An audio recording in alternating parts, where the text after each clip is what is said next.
Dos, tres.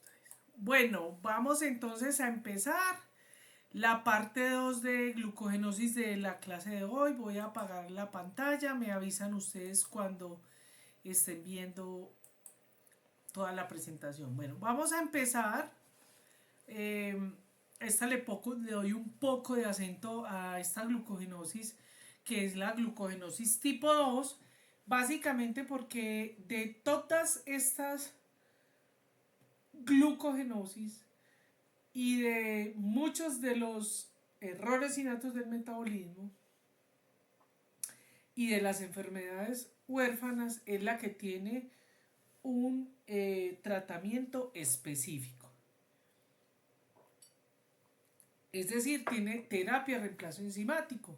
Y nosotros la tenemos a disposición y tenemos pacientes con, con glucogenosis tipo 2 o también enfermedad de Pompe. Se conoce más en el mundo clínico como enfermedad de Pompe. Muchas de las diapositivas que ustedes saben, yo utilizo las mismas diapositivas de toda la vida, a no ser que salgan nuevas fotos. Pero esta me gusta muchísimo porque básicamente nos está mostrando, nos, es, nos está mostrando cómo esta enfermedad puede estar en niños, en jóvenes, en adultos, de cualquier raza, de cualquier tipo, ¿cierto? Mire que aquí tenemos un oriental. Esta persona que ustedes ven aquí, que es cualquiera de nosotros, un hombre común y corriente, un niño común y corriente, un niño común y corriente, todos común y corriente, y tienen enfermedad de Pompe. Entonces, como les digo, todas estas enfermedades durante todo el desarrollo clínico y descripción de la enfermedad han recibido muchos nombres. La más conocida son la enfermedad de Pompe o deficiencia, enfermedad del glucógeno tipo, tipo 2 y deficiencia de la alfa glucosidasa 1,4, también la maltasa ácida. Es las formas con que más se conoce. Esta enfermedad es una enfermedad que la podríamos describir como que tiene una afección neuromuscular, progresiva, multisistémica y debilitante. Por eso es que muchas de estas enfermedades, a medida que van saliendo más avances científicos, vemos que no tenemos, no se les pone como muscular o como hepática, ¿cierto? Inicialmente podríamos decir que esta es una enfermedad de afección muscular, pero como vemos, ella va progresando y se va volviendo multiorgánica. Es autosómica recesiva. Ya que estamos entrando en el mundo de las patologías, vamos a ver que algunas patologías se describen como para la parte clínica o las presentaciones, se les dice presentación, en la presentación de la enfermedad, tipo de enfermedad, forma de la enfermedad. Cada enfermedad tiene, pues va teniendo su descripción, pero básicamente lo mismo. No, existen entonces la presentación infantil y la presentación del adulto. Aquí miren esto, un señor negroideo, pues, o de descendencia afro que tiene la enfermedad. Entonces, la enfermedad básicamente se debe porque hay una deficiencia de la enzima que es la que permite de los acúmulos de glucógeno sacar la glucosa.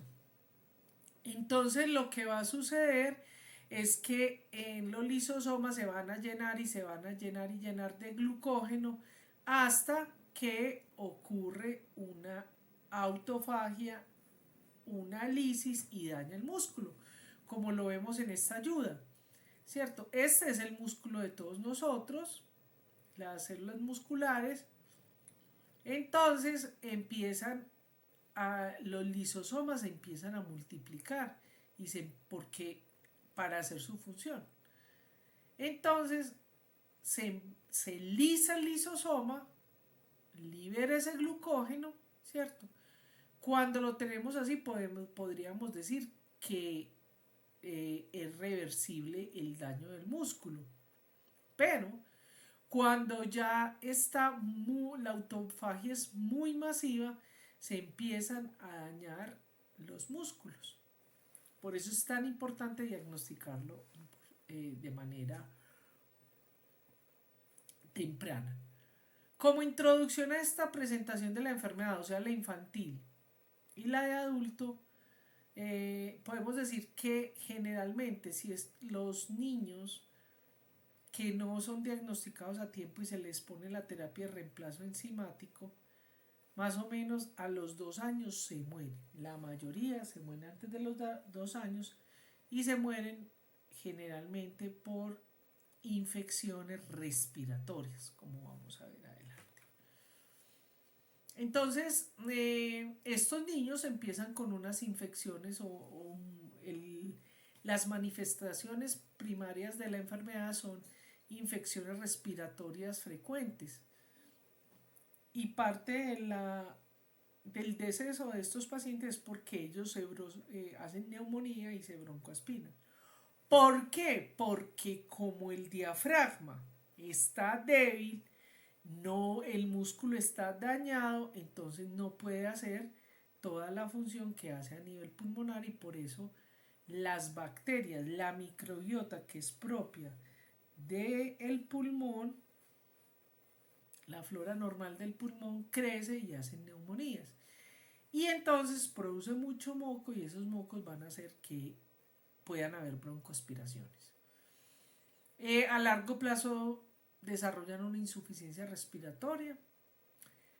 Tanto los pequeños como los grandes rápidamente hacen una organomegalia, es decir, hacen hepatomegalia, aumento del hígado, esplenomegalia, aumento del vaso, macroglosia, aumento de la lengua y tienen dificultad lógicamente para comer, porque ustedes saben que para comer, para hablar y a veces hablan maluquito porque toda esa caja fonética y toda la parte superior del sistema digestivo, o sea, para tragar, para degluir y todo eso, pues les da dificultad porque los músculos no funcionan muy bien.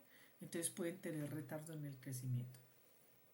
Entonces, a nivel del músculo esquelético, entonces hay debilidad muscular proximal, mayor en tronco y extremidades, la marcha puede ser anormal, atáxica. Los músculos respiratorios entonces pueden tener falta de aliento, o sea, se ponen a correr o a jugar y entonces les falta el aliento, rápidamente se cansan o si tienen que alzar algo no pueden o eso les causa fatiga, pueden tener ortopnea y apnea del sueño, que eso los lleva a que, por ejemplo, estos niños o pacientes tengan dolor de cabeza levantar. Ya eso se va desarrollando hacia una escoliosis, escápulas aladas, dolor muscular y caída fuerte. Miremos, eso es en general y es como empieza en ambas presentaciones. En la variante infantil, entonces estos niños como tienen esa hipotonía y tienen al nacer son hipotónicos, a veces tienen maniobra de muñeco de trapo. Aquí en Colombia ya hubo en algunas conferencias que es que maniobra ¿cómo es? De paticas de rana, o sea que se van a un lado, pero pues en la clínica se conoce como la maniobra de muñeca de trapo, ¿cierto? Que usted coge una muñequita de trapo y los brazos, las extremidades, el cuello se van hacia atrás. Esto va progresando de manera rápida, severa y progresiva. Recuerden que el músculo es el corazón es un músculo, entonces ellos empiezan a hacer cardiomegalia, hacen problemas, cardiomiopatía, problemas a nivel de las válvulas, hacen valvulopatía, problemas respiratorios porque el diafragma no nos funciona muy bien, entonces lleva una insuficiencia respiratoria, por lo cual estos niños, la variante infantil, este es un niño nuestro colombiano, ¿cierto? El deceso se hace antes de los 2 años, si no se hace la terapia de reemplazo. Tienen dificultad de insuficiencia respiratoria, eso se puede ver con estudio de gases arteriales y estudios de sueño. Las infecciones recurrentes generalmente se mueren por infecciones nosocomiales y se van a ventilación de ventilación asistida y ya pues tienen que estar así. Aquí vemos este niño ya está con un compromiso hepático, hepato y esplenomegalia. En el tardío, que es mucho más complejo porque esos pacientes pasan desapercibidos durante toda su vida, pero tienen los mismos problemas, dificultad muscular, marcha táxica, problema respiratorio y sufren esto que es lo de las escápulas aladas, ¿cierto? Miren aquí la escoliosis marcada, hay algo aquí, no, pues porque no alcanzamos en la clase a ver el video, que es la maniobra positiva de Gover, que simplemente usted pone al paciente a que se agache, como todos estos músculos están débiles, entonces si usted se siente y se acuesta, usted se puede levantar. Normalmente se impulsa con las piernas y se levanta. En cambio ellos, como tienen esa debilidad, se levantan como una arañita. Busquen los videos en internet para que lo miren. Y las escápulas aladas se da básicamente porque hay una atrofia de músculos escapulares y paraespinales. ¿Cuáles son los diagnósticos diferenciales de esa enfermedad? Que la enfermedad de Danon, la fibriolastosis endocardítica, las enfermedades del depósito del tipo 3 y tipo 6, la cardiopatía hipertrófica idiopática, otras enfermedades mitocondriales, miocarditis, otras enfermedades lisosomales, poliomielitis, enfermedad de cintura, sobre todo la del adulto mayor, se confunde mucho con esto. Bueno, ¿cómo se diagnostica? Pues apunte eso para que se acuerde de mí toda su vida profesional. Entonces, se puede empezar con la determinación de, o sea, la actividad enzimática de qué se hace, básicamente, y que en nuestro país se puede hacer, es que la enzima, pues no está en todos los laboratorios. Yo no sé si lo venderán al público, no sé si hoy en día lo hacen, pero los laboratorios, o sea, en este caso, este laboratorio es de Sanofi, estos laboratorios ofrecen el servicio gratuito de hacer la medición de la actividad enzimática, la hacen en glóbulos rojos, en fibroblastos e incluso a veces hasta hacen el genético, ¿cierto? Esta se puede hacer por diagnóstico prenatal, es en los tamizajes neonatales de punta que incluyen prueba molecular o que incluyen la actividad enzimática por espectrofotometría de masa en tándem, se debe incluir. ¿Por qué se debe incluir? Y es candidata a que esté en todos los tamizajes neonatal porque tiene terapia de reemplazo enzimático.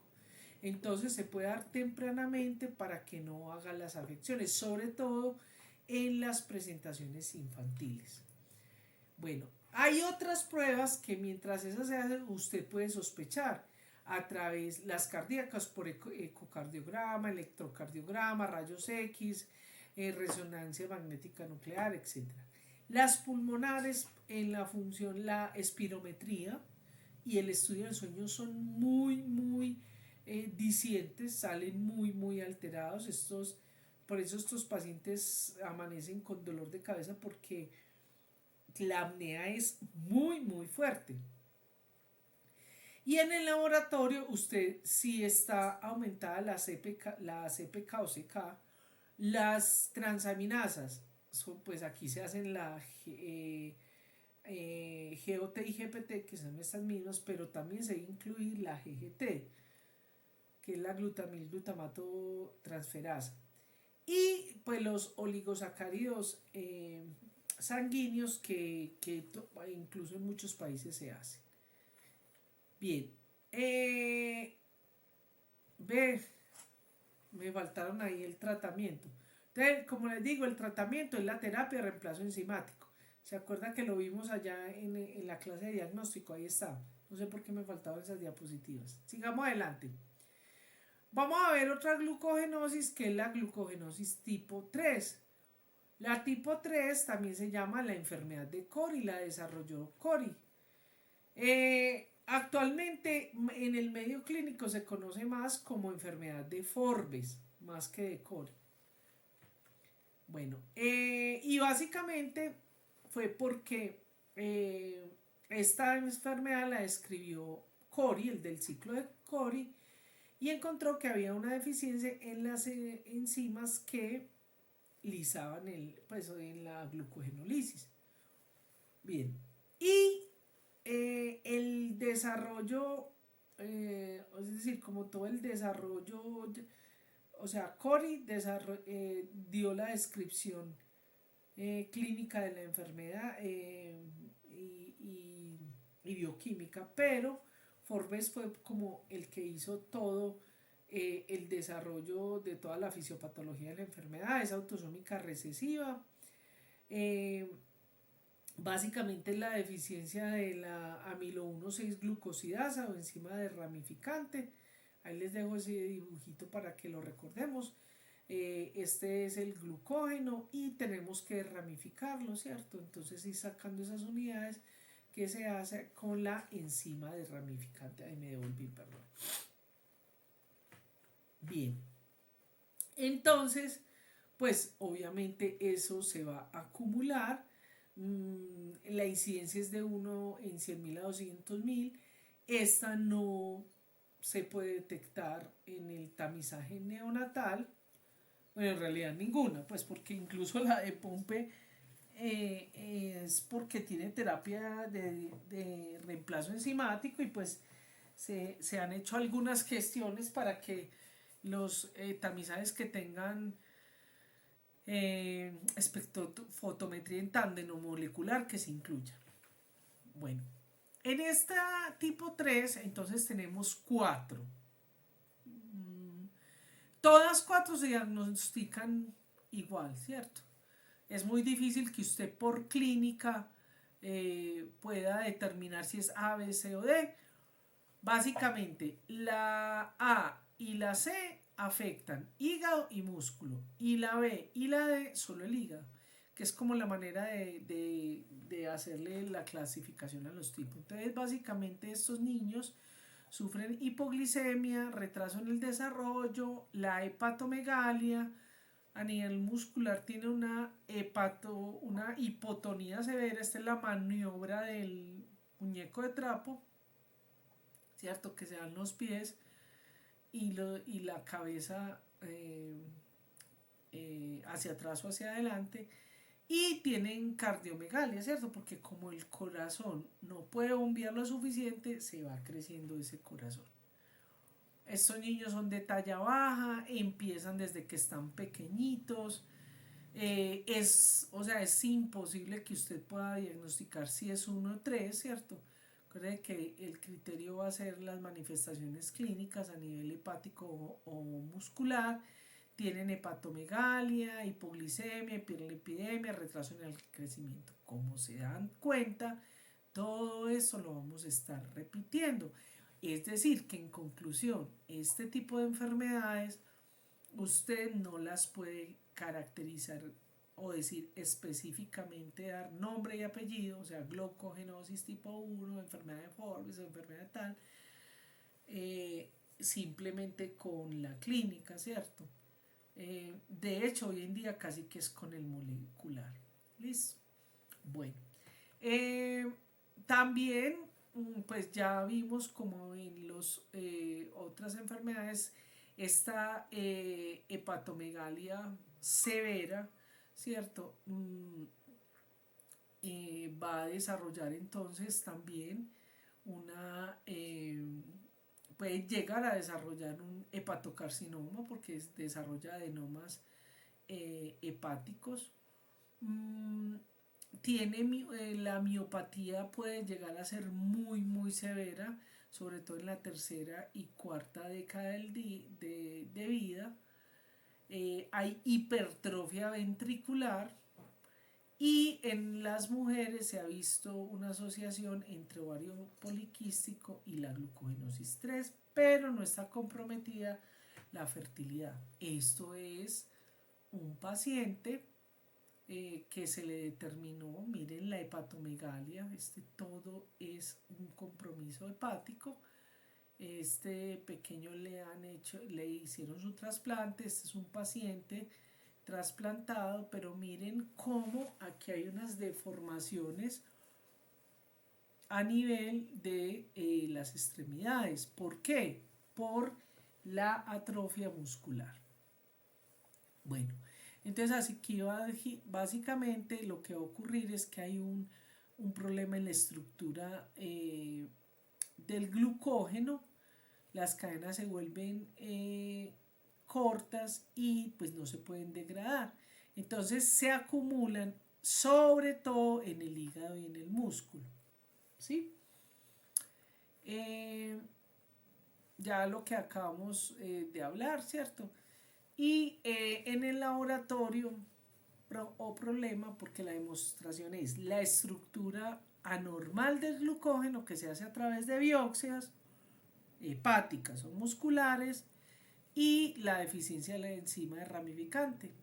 Ya vimos al principio de la clase, en la primera parte, las dificultades con estos avances científicos. Pero les traigo buenas noticias, porque estas pruebas que ustedes ven acá, ¿cierto? Que las tenemos de acceso, como es la glicemia, como es el ácido láctico, como son el perfil hepático, como es la CPK, como son los cuerpos cetónicos en orina y sangre, los tenemos. Entonces, estos algoritmos le pueden a uno ayudar a sospechar de esta enfermedad. Inicialmente, usted la hipoglicemia, cuando vemos que hay hipoglicemia, que hay ácido láctico, compromiso hepático, pero que hay aumento de triglicéridos, de colesterol, bueno, la CPK a nivel muscular, ¿cierto? Y hay una cetosis, entonces hay que ir sospechando sobre estas enfermedades.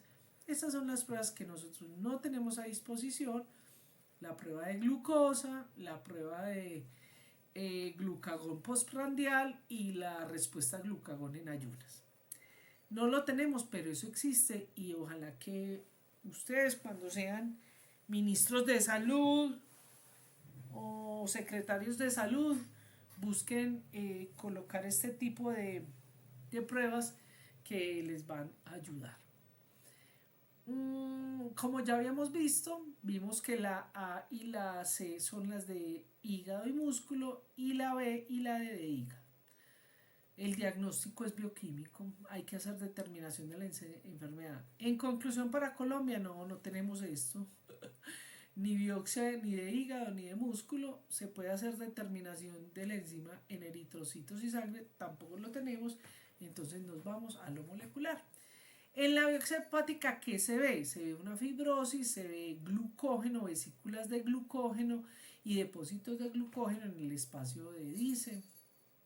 Los hepatocitos pues van a estar entonces repletos de glucógeno. Hay septos fibrosos, puede llevar incluso hasta eso lleva a una cirrosis. Y lo vemos así. Esto es una biopsia hepática y vemos entonces todos estos son acúmulos de glucógeno que luego analizar y dañan, pues van dañando la célula.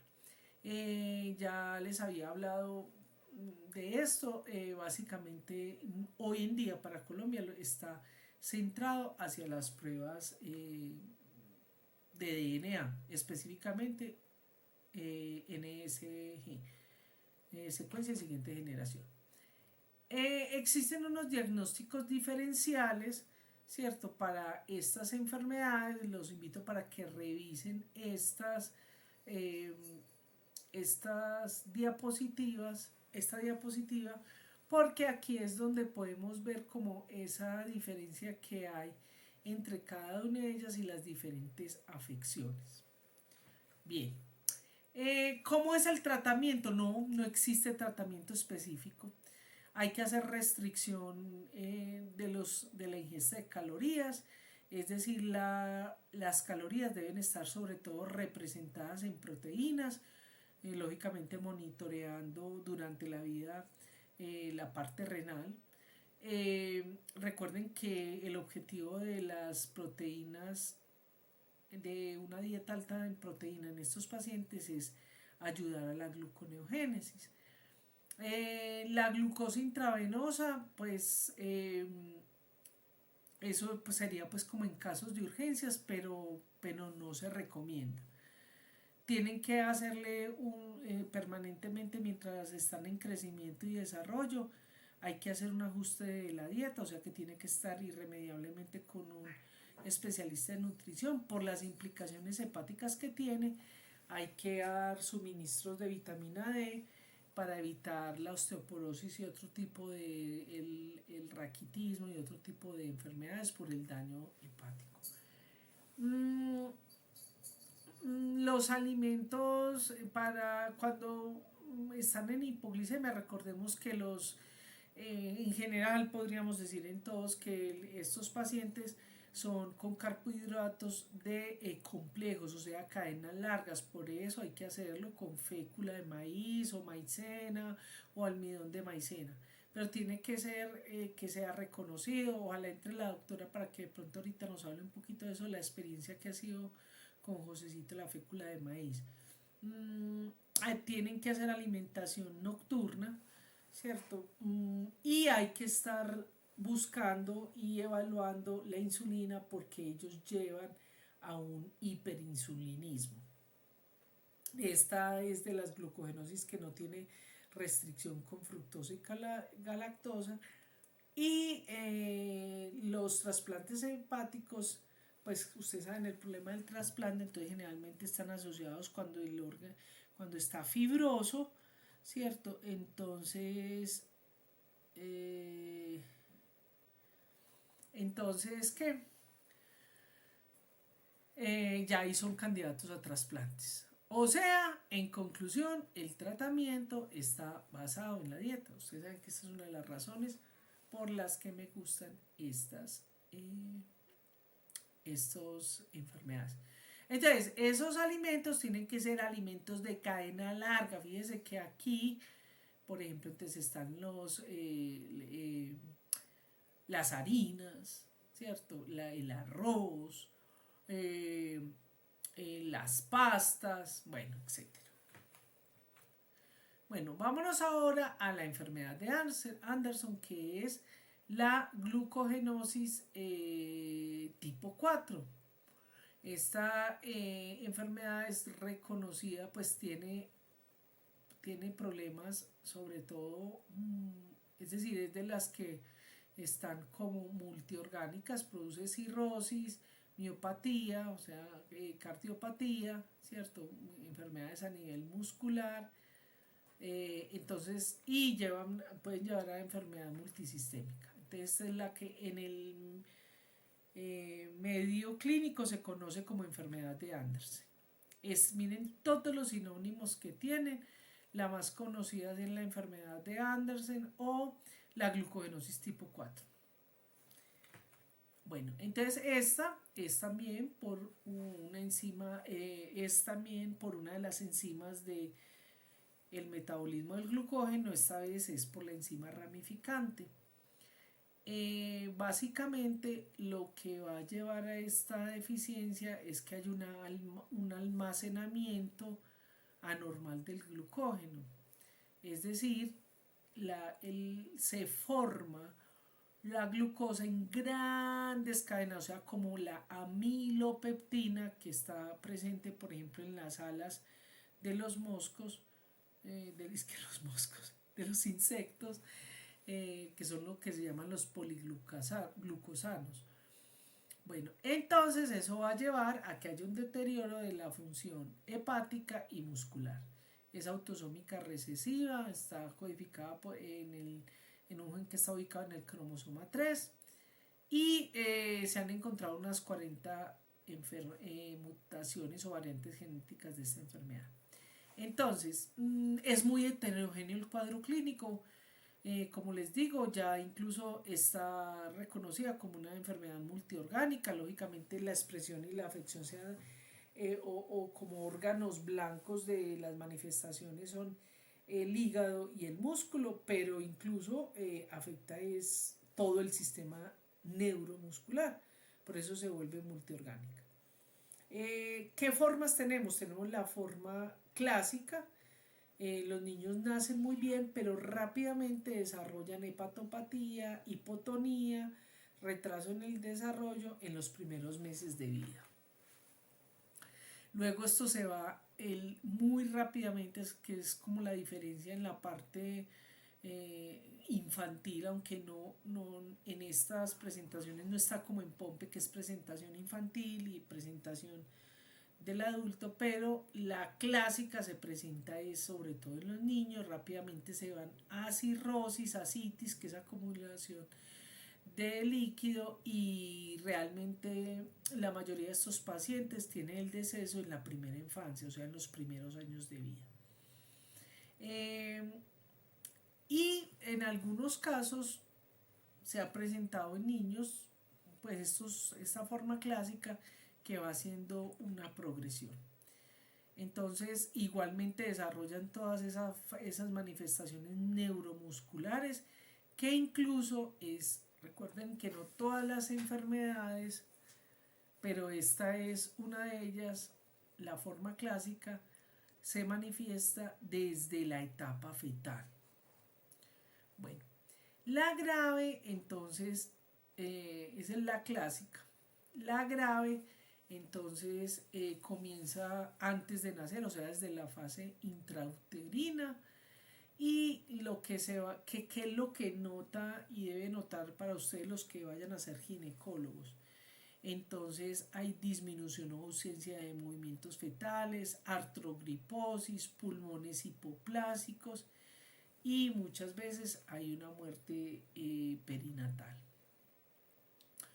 En la forma hipotónica grave, entonces sí presentan cardiomiopatía, depresión respiratoria y afección neuronal. También existen unas leves. En las leves, entonces, son más orientadas hacia la debilidad muscular, que se va desarrollando en una cardiomiopatía y una insuficiencia cardíaca. Tenemos la forma neurológica de adultos, que lleva a una disfunción del sistema nervioso central y periférico, y pues lleva a lesiones en las neuronas motoras superiores e inferiores. Entonces, esta enfermedad, incluso hay algunas clasificaciones que lo ponen como una glucogenosis de tipo neuromuscular perinatal, fetal. ¿Por qué? Porque se empieza a presentar, como ya vimos. Les estoy mostrando aquí lo que tenemos en la literatura. Esto lo pueden encontrar, pero es todo lo mismo, ¿cierto? O sea, que es la forma más grave, que se manifiesta antes del nacimiento, que va a provocar acinesia, entonces no se van a mover, que es lo que acabamos de ver. Pero está catalogada en algunos, y algunos clínicos la consideran así, como tipo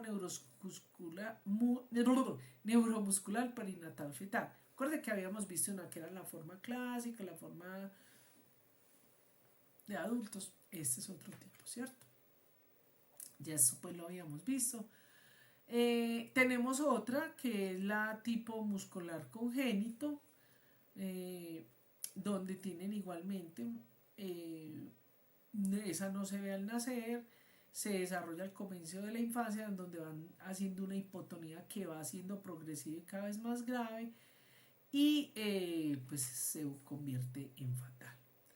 Bueno, está la hepática progresiva, donde básicamente los niños empiezan a tener un hipocrecimiento porque como tienen afección hepática, pues todo lo que implica en el metabolismo para el crecimiento y el desarrollo del hígado, hacen hepatomegalia.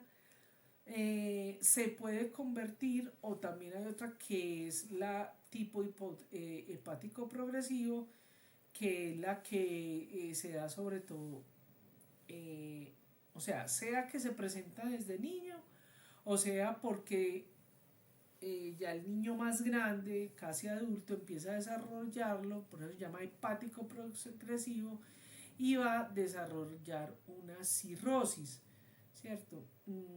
Esa cirrosis es irreversible, y finalmente va a terminar con una hipertensión portal, ascites, hipotonía, y se muere.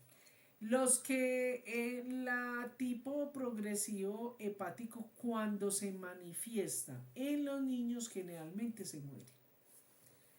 Bueno, ¿cómo es el método de diagnóstico? Igualmente se hace por hallazgos bioquímicos donde se encuentra la deficiencia enzimática. O, o se hace, bueno, pero hay una cosa, perdón. Depende del país donde estén, ¿cierto? Esos hallazgos bioquímicos en muchos países, como los laboratorios y los profesionales de la salud, se llaman bioquímicos. Entonces, cuando dicen hallazgos bioquímicos, es porque entonces les encuentran, como hicimos el ejercicio anterior, les encuentran aumentado la CPK, aumentadas las transaminasas, aumentado el perfil hepático, el perfil lipídico, etc. Es decir, todo lo que tiene que ver con el hígado. Y las biopsias de hígado, ¿cierto? Que generalmente son por imaginología, entonces ven acúmulos de hígado, no lo hacemos acá. El músculo también es por deficiencia enzimática, incluso existen tecnologías para hacer la determinación enzimática en músculo. Por biopsia de músculo ya vimos que nosotros no lo tenemos. También se pueden hacer en eritrocitos y fibroblastos, pero nada, eso lo hacemos acá. ¿Cuál es el diagnóstico diferencial de la tipo 4? Entonces tenemos las galactosemias, el hidrops fetal, tirosinemias, defectos bioquímicos que tienen que ver pues con patología, o sea, todas las otras glucógenos. ¿Cuál es el tratamiento? No existe, no hay tratamiento para estas enfermedades. Las que tienen esta implicación hepática son candidatos a trasplantes. Sin embargo, pues tiene que ser que no esté asociado a la enfermedad cardíaca. El pronóstico para la enfermedad de Anderson es muy desfavorable porque ya vimos que sean las formas perinatales o las formas clásicas, pues a estos niños no se les puede hacer trasplante y pues generalmente se mueren. Y además de esto, la mayoría de pacientes que sobreviven van a quedar entonces con unos problemas irreversibles muy graves, que les van a dar pues muy mala calidad de vida. Bueno, vamos a pasar entonces ahora a la glucogenosis tipo 5 o enfermedad de McCarlen. La enfermedad de McCarlen, tuve un paciente con esta enfermedad. Esta sí es la que podríamos decir la enfermedad, una glucogenosis muscular, y es reconocida en el medio clínico como tal. Entonces básicamente aquí hay una deficiencia de la fosforilasa que se expresa a nivel del músculo. Bien, entonces como les dije, es una deficiencia de la miofosforilasa, o sea, fosforilasa expresada solo en músculo. Entonces se llama enfermedad de McCarlen, que fue quien lo escribió. Bueno, este señor describió la enfermedad, imagínense, hace tan poquito, 70 años. Nosotros tenemos pacientes con, ay bendito, oye, mi gata pasó, quería acostarse en el teclado. Bien, es autosómica recesiva, básicamente este es el gen implicado, que es el PYGM, está ubicado en el cromosoma 13, se han descrito más de 95 mutaciones y la más frecuente es esta, que es un cambio de arginina en la posición continua por un codón de parada. ¿Y por qué es importante saber eso? Porque es la que está entre nosotros. En los europeos es un cambio de tirosina en la posición 84 por un codón de parada. Entonces, sabemos pues que esta miofosforilasa está expresada en el músculo y básicamente lo que va a hacer es un problema a nivel de una ATPasa. Entonces, como resultado de eso, el problema se va a dar es cuando el individuo hace ejercicio, por eso también se llaman enfermedades con intolerancia al ejercicio. De hecho, esos pacientes pueden pasar desapercibidos, simplemente les dicen que es muy enclenque, que es muy flojo para el ejercicio, pero cuando ya ellos lo hacen con vigor se empiezan a presentar todas las manifestaciones. Entonces lo que sucede es que como la enzima dañada está en el músculo, se va a acumular ese músculo, ¿cierto? Hay una descomposición del es decir, convertir ese glucógeno en glucosa para el funcionamiento del hígado no va a ser posible. Entonces eso va a llevar a una rhabdomiolisis, es decir, a un daño del hígado. Esta enfermedad se puede iniciar desde el inicio de la infancia. ¿Qué sucede? Que como les digo, los niños esos niños son niños que uno los ve que se caen mucho, que se quejan mucho de dolor, que les dan muchos calambres, que no aguantan más de 5 minutos caminando, o que incluso algunos, como lo vemos mucho en los noticieros, son personas que de pronto es que no estaban haciendo ejercicio y cayeron ahí como un pollo y se murieron. Posiblemente puede ser este tipo de glucogenosis. El pronóstico generalmente se hace el diagnóstico se hace más o menos en la tercera o cuarta vida, porque ya se empiezan a ver las consecuencias del acúmulo de los tóxicos que ya vamos a ver, que provocan la rhabdomiolisis,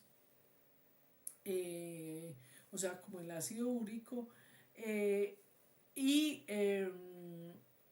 la mioglobinuria, y todo eso es lo que provoca muchas de las cosas del cuadro clínico. La intolerancia al ejercicio, que básicamente con muy poco ejercicio, un ejercicio vigoroso, tiene un dolor intenso muscular, los calambres que son muy frecuentes. Entonces, ¿qué sucede? Que estos pacientes empiezan a hacer mioglobinuria, o sea, presencia aumentada excesivamente de mioglobina en la orina. De hecho, hay ejercicios para provocar eso, para hacer el diagnóstico. Esa mioglobina entonces va a llevar a que haya una rhabdomiolisis, o sea que las células musculares se dañan, ¿cierto?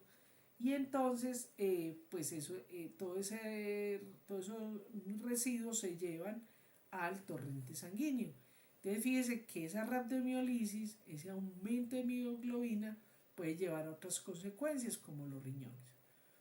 Entonces, hay un fenómeno que es muy conocido y se da entre medicina del deporte y en los clínicos que tratan esta enfermedad, que es lo que se llama el fenómeno del segundo viento, donde básicamente hay una intolerancia del paciente cuando hace ejercicios aeróbicos, cuando camina o cuando lo ponen a una actividad física 10 minutos.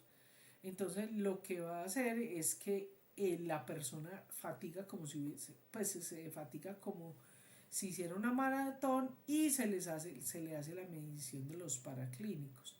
Entonces, esto pues va a llevar también a que haya aumento de otros tipos de compuestos. Denme un momentito.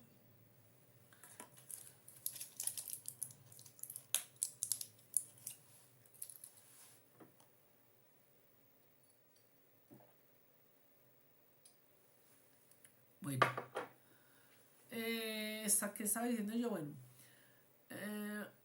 bueno, entonces, mire que como hay una depresión a nivel de la glucosa, por eso hay que tener alternativas energéticas como ácidos grasos y proteínas, ¿cierto? Que es lo que van a pues ayudar a estos pacientes. Ya les había mencionado que entonces ese exceso de mioglobina puede llevar a una insuficiencia renal. Por eso es tan complicado cuando no se detecta, porque puede que el paciente sea muy pilo y diga, no, pues yo me la... O sea, se aguanta pues como por decir eso, no le para bolas, pero la mioglobina está a nivel renal y eso se elimina por la orina. Y ahí es donde empieza a dañar el riñón. La emergencia es la forma que generalmente lleva al diagnóstico, porque como hay esa rhabdomiolisis, como ellos hacen calambres, entonces se crean severas contracturas severas, ¿cierto? Es decir, a nivel del músculo, ellos están haciendo su ejercicio y de pronto sienten como una especie de tirón, como lo llaman vulgarmente, ellos se lo manifiestan así a uno de los pacientes, como si fuera un calambre, un tirón, y muy doloroso. Entonces, si en esos momentos miráramos al paciente, que es como debería ser, por ejemplo, en los gimnasios, eso pasa mucho en los gimnasios, en las actividades deportivas, pero no les paran bolas. Entonces, si se mide, inmediatamente van a poder detectar esa mioglobina, van a poder detectar esa rhabdomiolisis, que incluso a veces puede ser tan intensa que si no les hacen una diálisis, puede llevar a una insuficiencia renal aguda. Incluso pueden morirse, como lo vemos muchas veces en los noticieros. El diagnóstico de esta enfermedad se hace por biopsia muscular, determinación de la miofosforilasa en fibras musculares, no lo hacemos acá. El glucógeno, la tinción de ácido Schiff en microscopía, no lo hacemos acá. ¿Cuál es el diagnóstico entonces? Bueno, generalmente el diagnóstico definitivo se hace por pruebas moleculares determinando una variante genética. El paciente que yo tuve con Andersen era un muchacho común y corriente, un muchacho vigoroso en su juventud, un muchacho juicioso, empezó a estudiar en la universidad, empezó a tomar traguito, empezó a rumbear, empezó a buscar actividad física para engrosar todos sus músculos, pues para las chicas y su vida universitaria, y ahí es donde él, haciendo un ejercicio, le da un dolor en el antebrazo, casualmente muy doloroso, intensamente doloroso, y casi que él mismo fue el que buscó el diagnóstico, porque empezó a buscar en internet como causas de eso, y entonces él fue y se hizo los exámenes, y ahí fue donde encontró que había mioglobina, que había ácido láctico, lactato, pues ácido láctico, y así fue como se fue llevando hasta que llegó a mis manos y encontramos pues molecularmente que tenía la variante genética. Bueno, entonces, ¿cuál es el tratamiento de estos pacientes? Básicamente, ellos pueden llevar una vida completamente normal. Simplemente hay que hacerle programas de ejercicio que sean supervisados, ¿cierto? Algo que les ayuda mucho es entonces tener un mantenimiento, y que en esto no solamente es para esta que es muscular, sino para todas las glucogenosis, hacer el control de las calorías, sobre todo basada en glucosa, antes, durante y después del ejercicio. En el caso del Andersen se ha visto que 30 minutos antes de tomar estas bebidas, ¿cierto? Que tienen alta concentración de glucosa, les ayuda a mejorar la tolerancia al ejercicio, y pues les ayuda hacen que no tengan pues esta rhabdomiolisis, pues esta mioglobinuria y esta rhabdomiolisis. Bueno, eh, chicos, son las 7 de la noche. Si quieren, yo les recomendaría a ver si tratamos de terminar hoy, que sigamos adelante a ver las otras. Si ustedes están cansaditos, van saliendo porque de pronto sí va a entrar la doctora Ávila, pues no me ha confirmado, pero por si entra ella, para que lo miremos. Bueno, seguimos entonces con la glucogenosis tipo 6, también conocida como enfermedad de Hertz. Es una deficiencia de una fosforilasa. En la anterior vimos que era hepática, muscular, esta es hepática. Y esta entonces es conocida como una glucogenosis hepática. Entonces puede empezar desde que están pequeños, básicamente hacen una hepatomegalia y retraso en el crecimiento. Como todo es tan parecido, voy a ir un poquitico más rápido, listo. No se ha determinado la prevalencia a nivel mundial, se sabe que empieza desde la infancia, es autosómica recesiva, ya está descrito el gen, se llama el PGL, ¿cierto? Está en el cromosoma 14, pero la expresión de esta enzima es a nivel hepático. Ay, caramba. Ay, me adelanté demasiado. Bueno, entonces, esta enfermedad es de las, hay un grupito de enfermedades, de estos errores innatos del metabolismo que están clasificadas incluso como benignas, porque realmente no llevan a la muerte del paciente, no llevan a cortar el pronóstico de vida, presentan hepatomegalia y retraso. Por eso es tan importante el diagnóstico temprano a tiempo para hacer un manejo, para que no se complique la hepatomegalia, para hacer una dieta que no lleve al déficit a la falta de crecimiento, etc. No afecta a los músculos, no produce retraso mental, tiene problemas de hipoglicemia, ¿cierto? Que pueden ser leves o incluso ausentes. Las transaminasas, es decir, el perfil hepático y el perfil lipídico son moderados. La hepatomegalia de manera interesante va mejorando con la edad, a medida que va progresando, que ellos se les da sobre todo en niños, como por la alimentación con la leche materna, pues porque a veces como el niño está en crecimiento y desarrollo, entonces come de manera importante, come muchos carbohidratos y pues puede llegar a desaparecer en la enfermedad. De hecho, yo nunca pues he visto un paciente de estos, pero sé que hay. Sé que por ejemplo en el hospital han habido niños con esto. Se han encontrado excesos de glucógeno. Las pruebas que básicamente se hacen es por el déficit de la enzima, mirando el déficit en la biopsia de hígado, no lo hacemos, y las pruebas genéticas que se pueden hacer en orina y sangre. No existe tratamiento, se sabe que este tratamiento es de acuerdo a los síntomas que vayan apareciendo. Lo que se recomienda es una dieta que está aumentada en carbohidratos y comidas regulares, es decir, mínimo 6 comidas: desayuno, media mañana, almuerzo, medias onces o algo, comida y merienda, ¿cierto? Esas comidas regulares con balanceados para que no desarrolle otras comorbilidades. Hay que evitar los ayunos, ¿cierto? Sobre todo en los niños, que es donde más se expresa, y pues no existe un tratamiento específico. Vamos ahora con la enfermedad de Tarui, o también hemos tenido pacientes con esto, o glucogenosis tipo 7.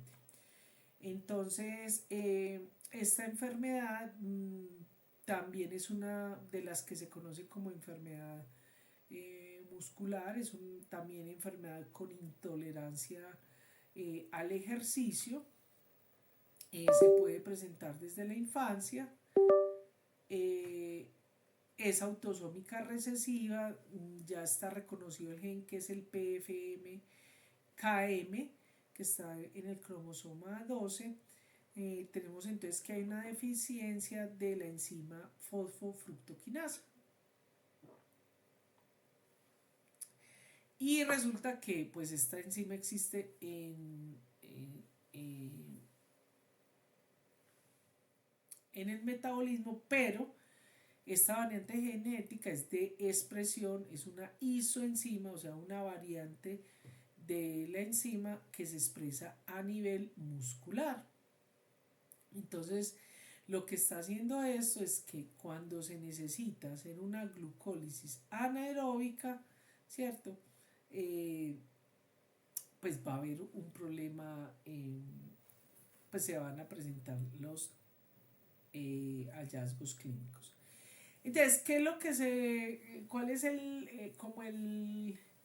la manifestación clínica más frecuente? La intolerancia al ejercicio muscular, sobre todo. Entonces, estos son pacientes que con muy poco tiempo, entonces hacen dolor, calambres, a veces pueden presentar mioglobinuria y a veces pueden presentar el segundo aliento, que ya vimos que la exposición al ejercicio, a una actividad vigorosa, 10 minutos, y empiezan a hacer esas manifestaciones. Entonces, aquí me equivoqué, no es cuadro clínico, sino aquí es el tratamiento. Básicamente es con comidas ricas en carbohidratos, sobre todo cuando van a hacer el ejercicio. Hay que manejar las grasas, ¿cierto? Y hay que tener cuidado con cuando aparecen las orinas oscuras, ¿cierto? Porque básicamente es porque ellos hacen entonces, cuando hacen estos ejercicios vigorosos, hacen una rhabdomiolisis, hacen una hemólisis y pueden llegar incluso a hacer hiperuricemia, que eso se podría pues detectar por laboratorio. El diagnóstico entonces se hace con aumento de la cantidad de glucógeno, no lo hacemos. El déficit enzimático, que se puede hacer con biopsia muscular, pero no lo tenemos, pero sí podemos determinar la mioglobinuria y la rhabdomiolisis. Cuando hay mioglobinuria se pone la orina de color café y el paciente puede determinar eso. De hecho, muchos pacientes cuando ven eso es que recurren al servicio de salud donde se puede detectar y entonces realmente se puede medir esa mioglobinuria. El manejo del tratamiento, no existe un tratamiento específico, entonces lo único que hay que hacer es evitar que ellos hagan ejercicio intenso. No quiere decir que tengan vida sedentaria, sino que se les pueden hacer rutinas que sean 5 minutos de aeróbicos, 5 minutos descansos, 5 de anaeróbicos y así sucesivamente. También los carbohidratos deben ser carbohidratos antes, durante y después del ejercicio, generalmente que sean de cadena larga, ¿cierto? Como ya lo vimos anteriormente. Estos pacientes deben tener normalmente, o sea, estos carbohidratos hay que tenerlos controlados cuando van a hacer el ejercicio, pero las dietas deben ser ricas en proteínas y estar controlando la mioglobinuria, ¿cierto? Para evitar una insuficiencia renal. Bueno, vamos a pasar a este tipo de glucogenosis, que son este grupo de glucogenosis es muy compleja porque apenas estamos como caracterizando esta enfermedad. La glucogenosis tipo 9, existen 4 tipos de glucogenosis: la A, la B, la C y la D. Vamos a mirar, es un poquito complejo. no tiene nombre todavía. ¿Qué pasa? Que esa glucogenosis se va a diagnosticar si es ABC única y exclusivamente por molecular. Es una enfermedad que es muy poco frecuente, yo nunca ni he visto ni he sabido, hemos dicho lo que traen los libros porque ni los artículos he leído sobre esto. Básicamente las manifestaciones son las mismas que hemos visto: hipoglicemia, hepatomegalia, enfermedad, hepatopatía crónica, retardo en el crecimiento, retardo en el desarrollo motor y mental. Esta, de todas las glucogenosis, esta es la glucogenosis que puede llevar a provocar problemas en el desarrollo mental. Entonces, por eso es importante verla. Puede además tener hipercolesterolemia, ya lo vimos en los otros, lo mismo. O sea, es decir, chicos, cualquier enfermedad de las glucogenosis, sobre todo que sean hepáticas, que tengan un compromiso hepático, así también tengan compromiso muscular, van a tener estos problemas: hiperlipidemia, problemas en el perfil hepático, sobre todo reflejado en el aumento de ácido úrico, en el aumento de las transaminasas. Bueno, y pues cuando tenemos muscular, entonces tenemos la CPK, tenemos el ácido láctico y la acetona, ¿cierto? Bueno, y cuando hay los problemas de hipoglicemia que nos llevan a cetosis, ¿cierto? Las intolerancias al ejercicio, mialgias, decaimiento, y la mioglobinuria, pues que es como lo más complicadito. El diagnóstico se hace por biopsia hepatomuscular, no lo tenemos, y la mayoría son por pruebas moleculares. ¿Cuál es el tratamiento? No existe, solo hay manejo. Es decir, solo hay que evitar que ellos hagan hipoglicemia. Dependiendo del compromiso, alimentación integral. La ingesta tiene que ser alta en carbohidratos. Por eso es tan importante hacer la caracterización por cualquier medio que el médico tratante tenga, porque es cómo se puede determinar el manejo. Fíjese que no hemos visto que hay que disminuir los carbohidratos, hay otros que hay que aumentarlos. Hay unos que necesitan alimentación enteral, hay otros que no. Hay unos que hay que hacerle nasogástrica nocturna, hay otros que no, ¿cierto? Entonces por eso es tan importante la caracterización de estas glucogenosis.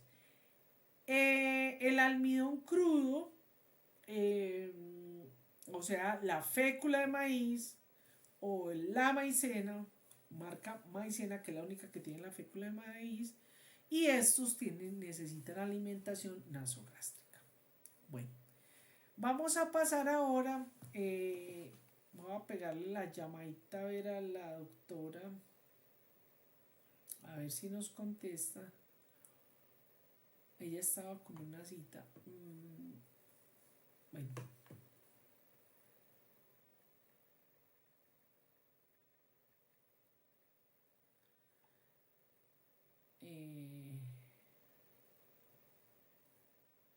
No, voy a hablarles entonces de esta glucogenosis, y entonces cuando termine de mostrársela ya le damos la llamadita a ver si ella sí va a entrar. Bueno, mejor ya para que se vaya preparando. Listo. Voy a hacer una pausita ahí. Ay, no, mejor no. Qué profesora tan indecisa. Bueno, sigamos adelante. Bueno, entonces vamos a ver ahora esta enfermedad. Me gusta mucho que... ¡Ay, caramba! Por ahí me sonó como que nadie hubiera estado. ¿Qué pasó? Ah, qué raro. Que todo el mundo se fue. Ah, bueno.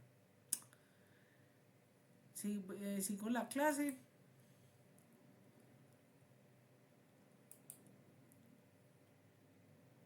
Bueno.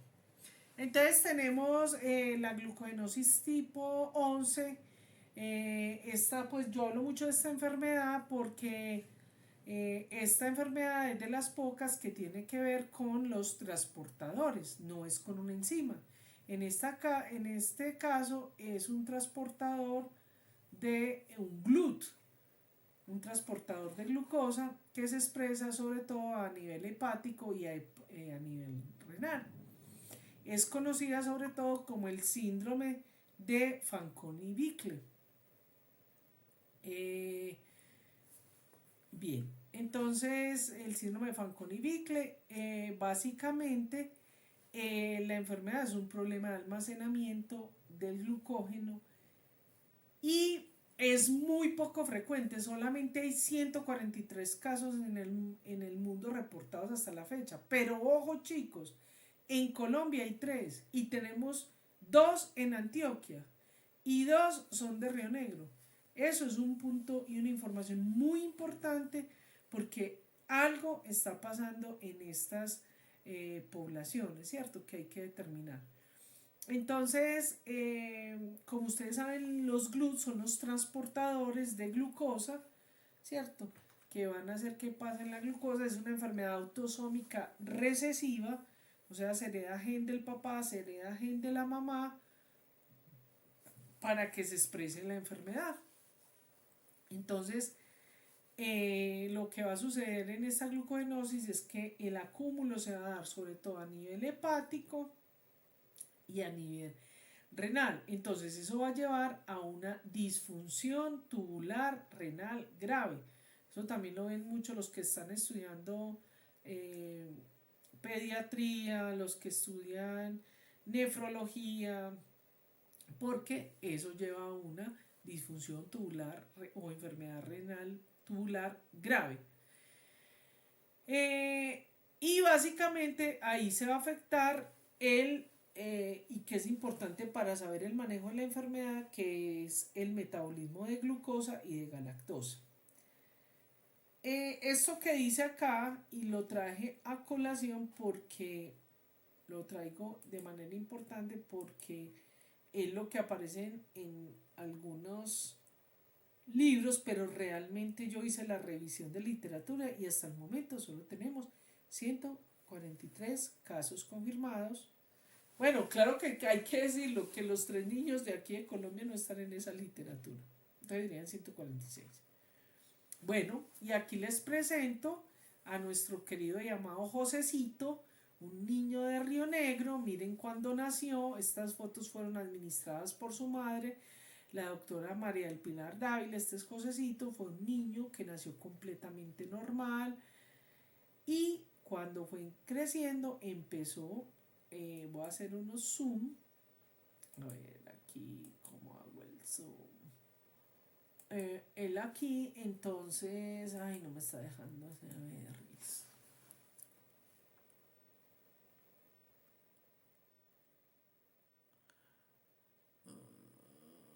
no encuentro para hacer el zoom. Bueno, no importa, ustedes lo ven allá. Pero como ven, este niño estaba pequeñito, estaba bajo de talla, bajo de peso, y una hepatomegalia muy importante. Entonces, pues la insistencia entre la mamá viendo, le hacen estudios y hasta que encuentran que el niño tiene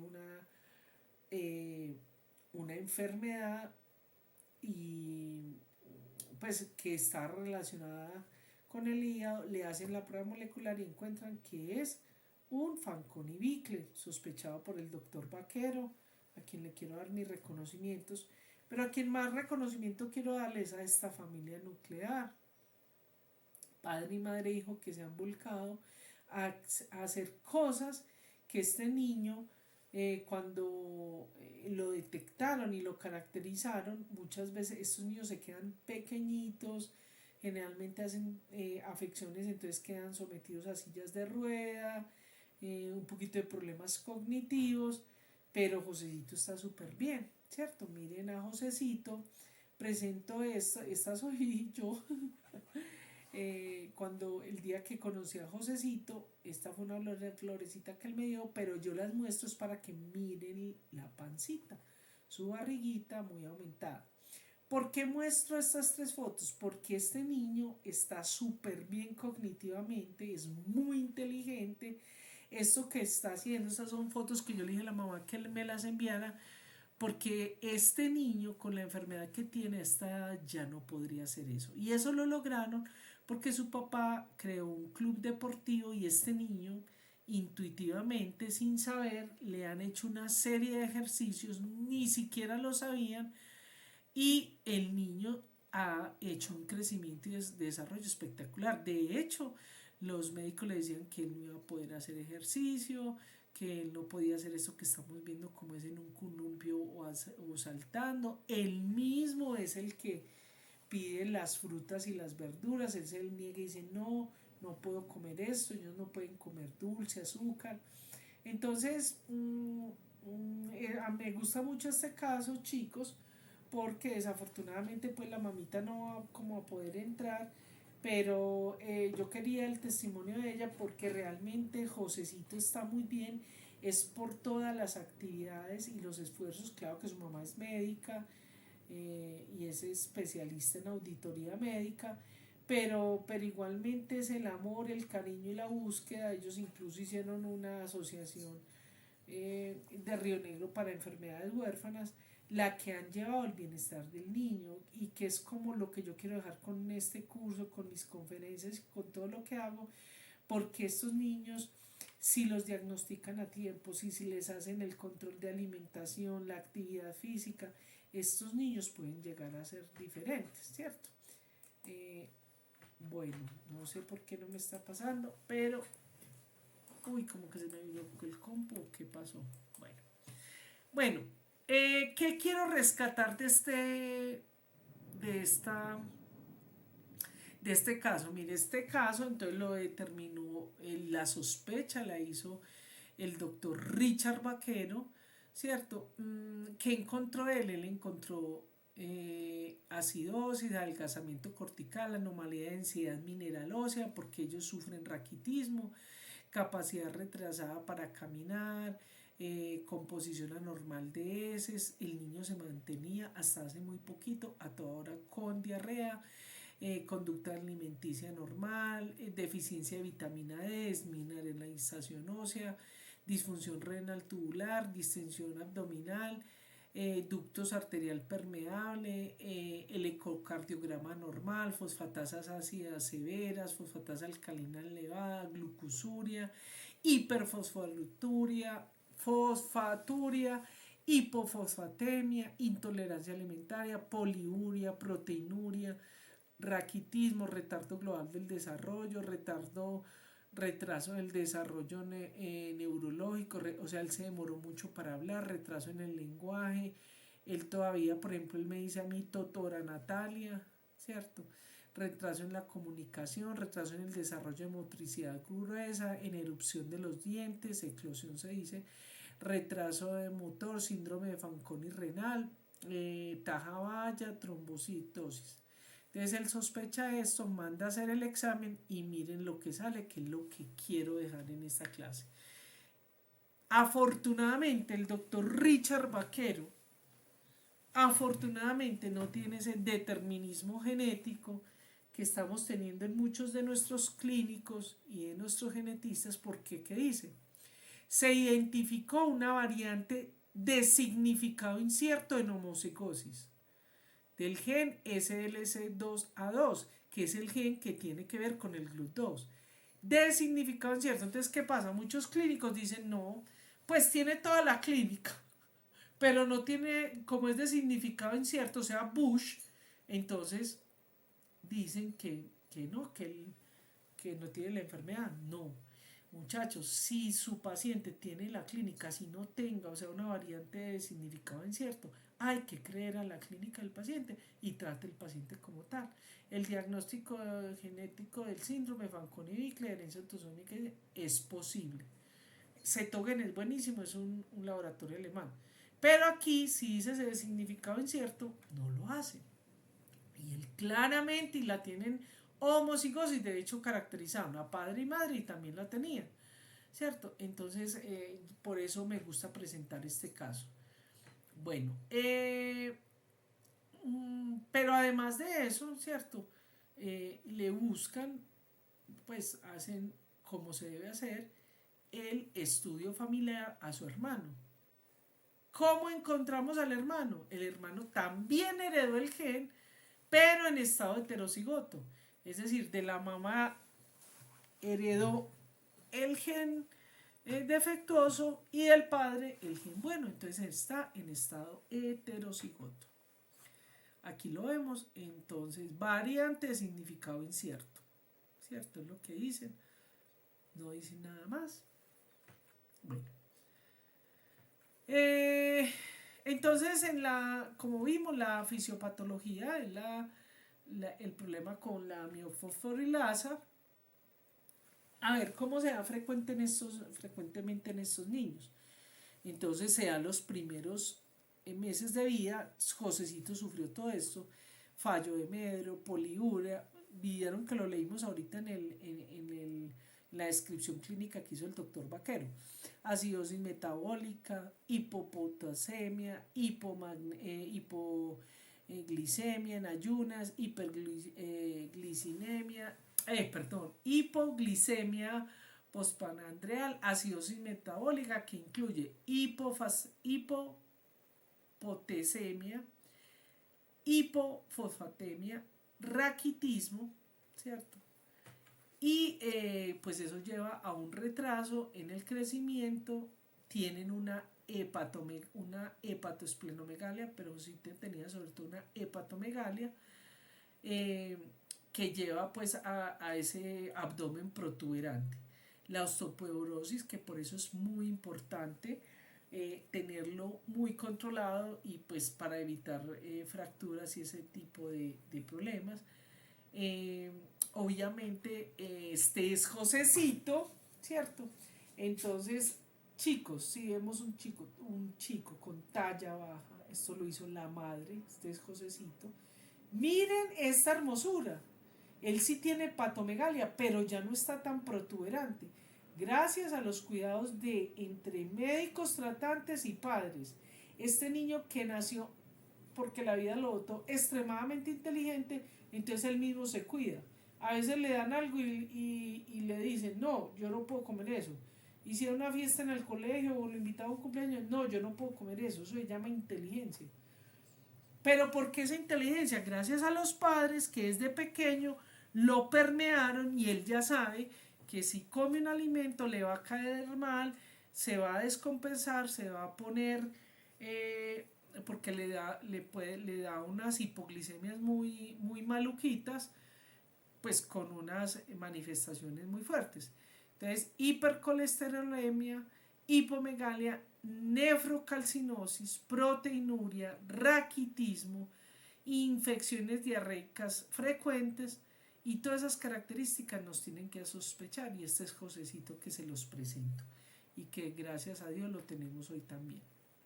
El diagnóstico entonces se puede hacer por el diagnóstico clínico. Fíjense que a pesar, no como en el otro, que irremediablemente necesitábamos la prueba bioquímica para hacer el diagnóstico, ya simplemente con todas esas manifestaciones clínicas ya tenemos un síndrome de Fanconi-Bickel que hay que ponerle cuidado.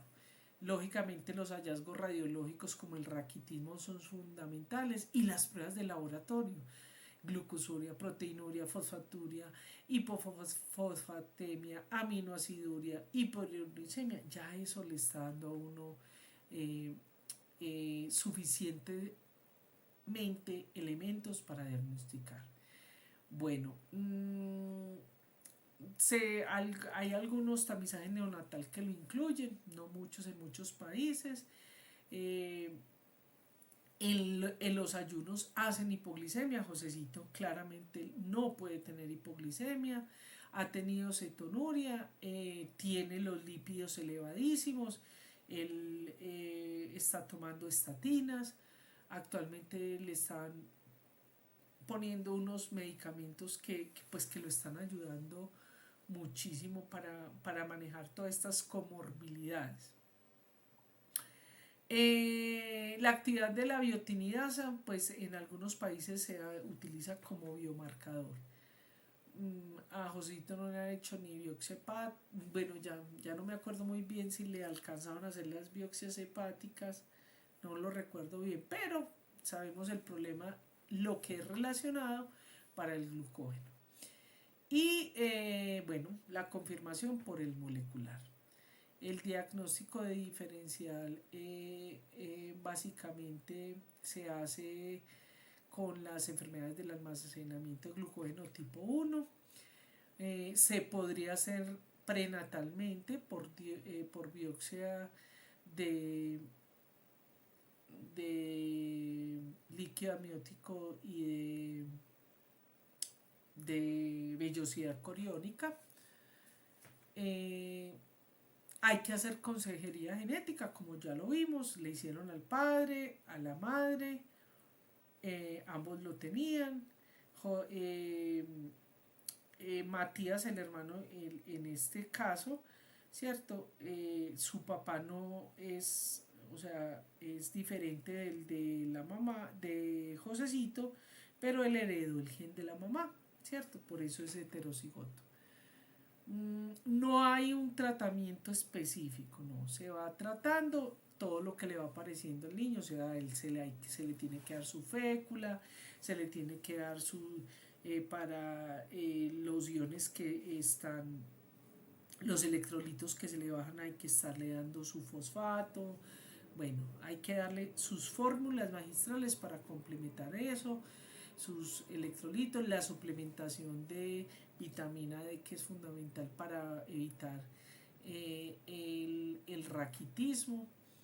Tienen que tener dietas restringidas, porque ese GLUT de ellos no solamente es para glucosa, recordemos que los GLUT eh, eh, tienen, pues tienen el mismo transportador, algunos de ellos para glucosa y para galactosa o para otros carbohidratos. Entonces, en este caso, a él hay que hacerle dietas restringidas, sobre todo en glucosa y galactosa, ¿cierto? Y pues obviamente con fructosa, ¿cierto? Bueno, la alimentación nocturna, ¿cierto? O sea, a algunos niños hay que dárselos. Josecito en estos momentos que no está con eso. No se sabe el pronóstico en estos 140 niños. El problema es que, o problema no, sino que mientras la función renal se mantenga bien, los niños pueden llegar a adultos. La niña que está pequeña, está reducida a silla de ruedas, pero todo eso lo llevó a que tuviera una desescolarización. Eh, y pero tiene 26 años, ¿cierto? Lo que hay que tratar de hacer es procurar el manejo de la disfunción tubular renal y la afección hepática. Un momento, por favor.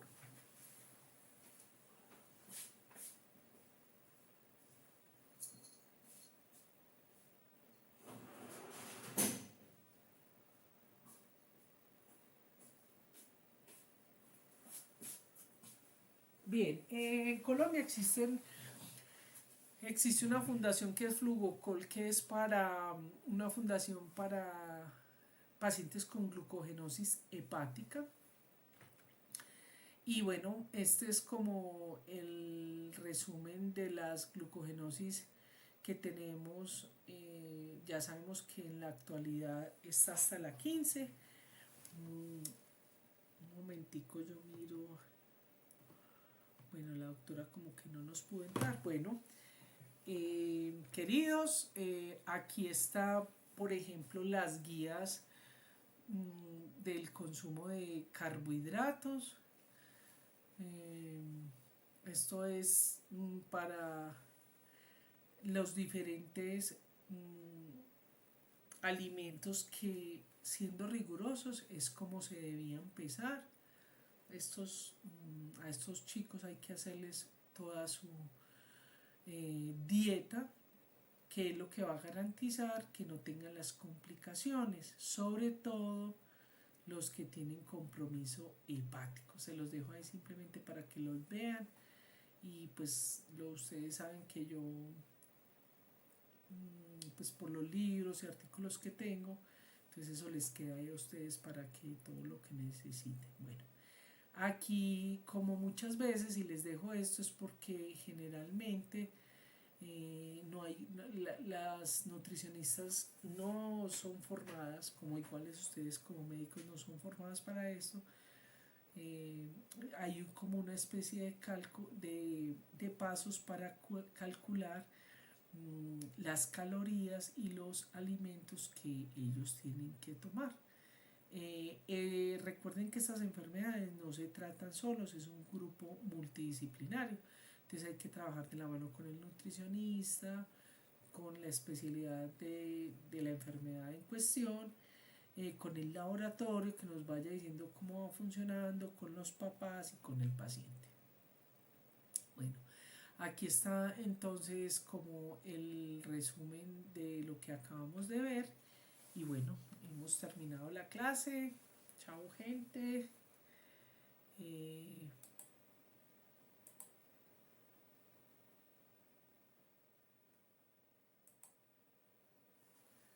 Chao gente. Muchas gracias. Chao.